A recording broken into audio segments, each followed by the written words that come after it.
Assalamualaikum warahmatullahi wabarakatuh. Bismillahirrahmanirrahim.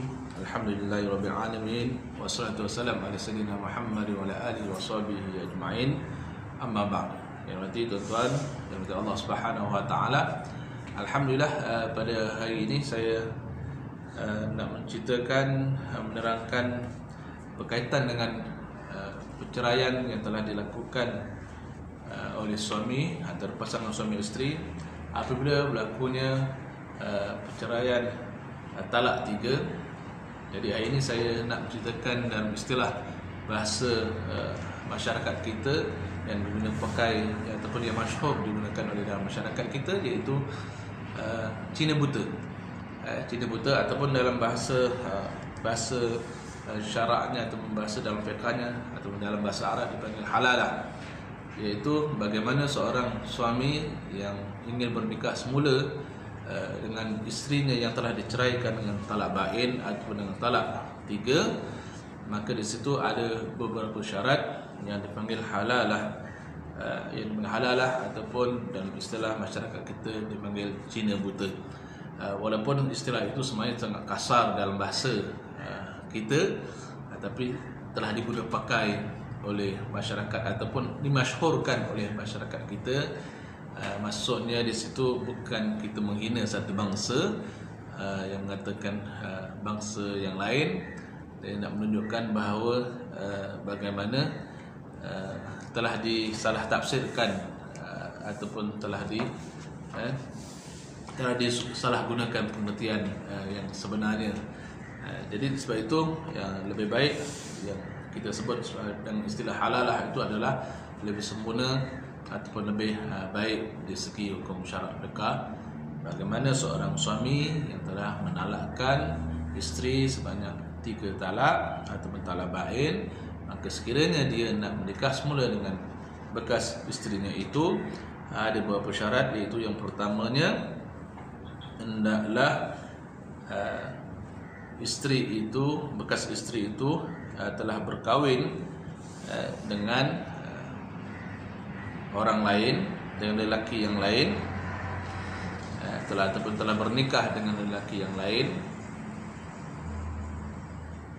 Kemudiannya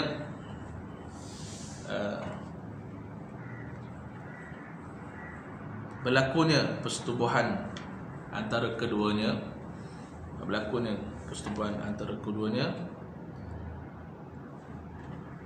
kemudiannya telah diceraikan oleh suami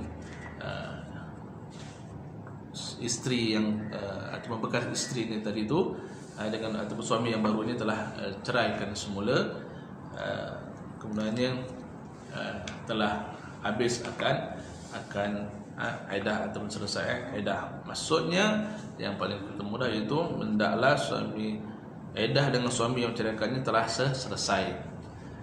Yang pertamanya selepas selesai iddah, bekas isteri berkahwin dengan lelaki lain dengan akad yang sah. Maksudnya yang pertamanya iddah dengan suami ataupun suami asal telah selesai iddah, si isteri itu telah selesai iddahnya, kemudiannya si isteri bekas isterinya itu telah bernikah ataupun berkahwin dengan lelaki yang lain dengan akad yang sah. Dengan akad yang sah maksudnya akad di situ tiada syarat ataupun tiada udang di sebalik batu. Maksudnya akad yang sah maksudnya akad yang sebenar-benarnya, maksudnya mengikut hukum syarak, bukan akad yang mengikut ada syarat-syarat tertentu. Jadi sebab itu hendaklah pastikan akad itu adalah akad yang sah, bukanlah kerana akad itu ada perjanjian-perjanjian yang di sebaliknya. Ini yang berlaku di kalangan mereka yang tidak akan tahu akan hukum. Mereka telah berjanji dengan seorang lelaki bila dia menceraikan isterinya talak 3, kemudian kerana dah menyesal, dia pun berjanji ataupun berjumpa dengan seorang kawannya yang lelaki, suruh kawannya kahwin dengan bekas isterinya. Maksudnya itu diletakkan syarat ataupun dibayar. Dengan dia membayar dan sebagainya, kau kahwin dengan bekas bini aku ni, ni bagi ambil 10,000. tapi lepas tu cerai semula tau. Ada perjanjian dekat situ. Sedangkan akad itu tidak boleh ada perjanjian, ada syarat, ataupun ada situ atau dipanggil seperti pernikahan mut'ah atau nikah mut'ah. Maka maka pernikahan itu pernikahan yang tidak sah, kerana akad-akad yang ada syarat di situ. So itu pastikan, maksudnya yang bila bernikah tu maksudnya orang yang nak menikah, isteri yang bekas isterinya itu adalah orang yang sememangnya nak bernikah dengan tanpa syarat apa-apa. Pastikan jangan kita mengubah, ada yang nak mengubah seorang lelaki untuk menikah sebab sebenarnya suruh cerai balik. Lepas tu tiba-tiba bila dah berkahwin tak nak cerai, bergaduh pula. Sebab apa? Asal janji suruh cerai semula, lepas kahwin kau cerai. Sekali bila dah kahwin dia tak nak cerai pula, dah bergaduh pula. Sedangkan pernikahan itu tidak ada syarat, memang hak dia nak bercerai atau tidak bercerai. Tapi kalau berlaku perceraian, barulah boleh di situ dia nak menikah semula. Bekas isteri itu hendaklah disetubuhi oleh suami yang baru dengan persetubuhan yang sebenar. Kemudiannya isteri tadi itu bila dia berkahwin dengan lelaki lain atau menikah dengan lelaki lain, telah berlakunya persetubuhan, adanya persetubuhan, menikah berlakunya persetubuhan. Kalau tidak berlaku persetubuhan maka tak boleh. Ini yang berlaku dan diriwayatkan oleh Aisyah radhiyallahu anha, menceritakan isteri Rifa'ah, seorang sahabat Al-Qurazi, telah datang berjumpa Nabi sallallahu alaihi wasallam dengan berkata, aku kahwin dengan Rifa'ah, kemudian dia telah menceraikan aku dengan talak 3. Selepas itu aku berkahwin dengan Abdurrahman bin Az-Zubair, tetapi alat sulitnya seumpama benang yang tidak ditenun di tepi kain. Baginda Rasulullah SAW bertanya, adakah kamu ingin kembali semula kepada Rifa'ah? Tidak boleh, sehingga kamu merasai madu Abdurrahman dan dia merasai madumu. Maksudnya di situ maksudnya Rasulullah kata hendaklah berlakunya persetubuhan. Kalau tak berlaku persetubuhan maka tidak mencukupi syarat ataupun tak cukup syarat. Kemudiannya syarat yang keempat, suami barunya pula menceraikan. Dah bernikah, pertamanya dah selesai iddah tadi tu, perceraian tadi. Kemudiannya bekas isteri berkahwin dengan lelaki yang lain dengan akad yang sah. Kemudiannya berlakunya persetubuhan, persetubuhan yang sebenar. Kemudiannya suami barunya pula menceraikan selepas itu. Menceraikan selepas itu. Jadi contohnya macam persetubuhan ini memanglah tidak ada saksi. Jangan mana kita nak cari saksi? Takkan kita nak bersetubuh, kita panggil orang ramai tengok sebagai saksi, nanti bila aku bercerai maksudnya berlaku persetubuhan. Maksudnya di sini maka suami dan isteri ini adalah bertanggungjawab atau dengan amanah bila ditanya oleh hakim ataupun sebagainya, adakah berlakunya persetubuhan, atau qadi yang bertanya adakah telah berlaku persetubuhan yang membolehkan untuk dia berkahwin dengan bekas suaminya yang telah talak 3 tadi. Maka hendaklah dengan jujur dan amanah mengatakan kalau tidak, kalau ya.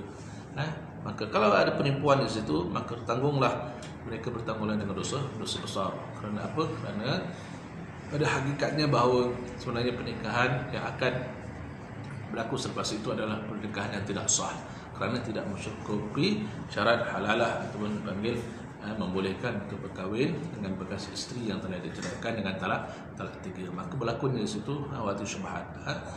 Sedangkan kalau dia tahu, maksudnya dia tahu, seorang yang tahu, isteri tadi, bekas isteri itu tahu, sebenarnya maksudnya dia adalah berzina, sebenarnya berdosa besar. Sebab dia yang tahu, mungkin bekas suami tak tahu, tapi dia berlaku perbohongan sedangkan tidak berlaku persetubuhan. Dia kata ada berlaku persetubuhan. Jadi sebab itu ini perkara yang besar, bukan main. Hukum akam yang dosa besar hukumnya. Kemudiannya suami baru tadi menceraikannya. Suami baru ceraikan isteri tadi tu. Selepas cerai maka adanya iddah situ. Kemudiannya dalam masa selesai pula iddah suami yang baru yang telah diceraikan tadi, barulah boleh bekas suami yang telah menalakkan 3 tadi itu boleh berkahwin semula dengan bekas isterinya. Sekiranya dalam iddah tiba-tiba mereka rojok, mereka rojok, maka tidak boleh di situ tak jadi semula. Sebab apa? Bekas suami tadi sudah menyesal, dia rojok semula, maka tak dapat jugalah suami yang tadi yang talak 3. Sebab apa? Dia rojok semula. Tunggulah kau nanti kalau dia nak cerai lagi akan datang. Maksudnya 5 syaratnya hendaklah mesti ditepati, barulah boleh bekas suami itu berkahwin semula dengan bekas isterinya yang telah ditalak 3. Saya ulangi, pertama, iddah dengan suami menceraikannya telah selesai. Kemudian selepas selesai iddah, si isteri tadi berkahwin dengan suami yang lain ataupun lelaki yang lain dengan akad yang sah. Kemudian dalam pernikahan tadi itu telah berlakunya persetubuhan antara suami isteri dengan persetubuhan yang sebenar. Kemudian selepas itu suami yang baru tadi itu menceraikan istrinya tadi, perempuan tadi itu. Kemudian yang akhir, yang kelima, habis ataupun iddahnya telah selesai dalam perceraian suami yang barunya tadi, maka selepas iddahnya selesai, bolehlah bekas suaminya yang telah menalakkan 3 tadi untuk berkahwin semula dengannya sekiranya dia setuju dengan pernikahan yang baru, dengan akad yang baru, dengan mas kawin yang baru. Setakat itu dulu tuan-tuan, mudah-mudahan memberi kebaikan kepada kita. Assalamualaikum warahmatullahi wabarakatuh.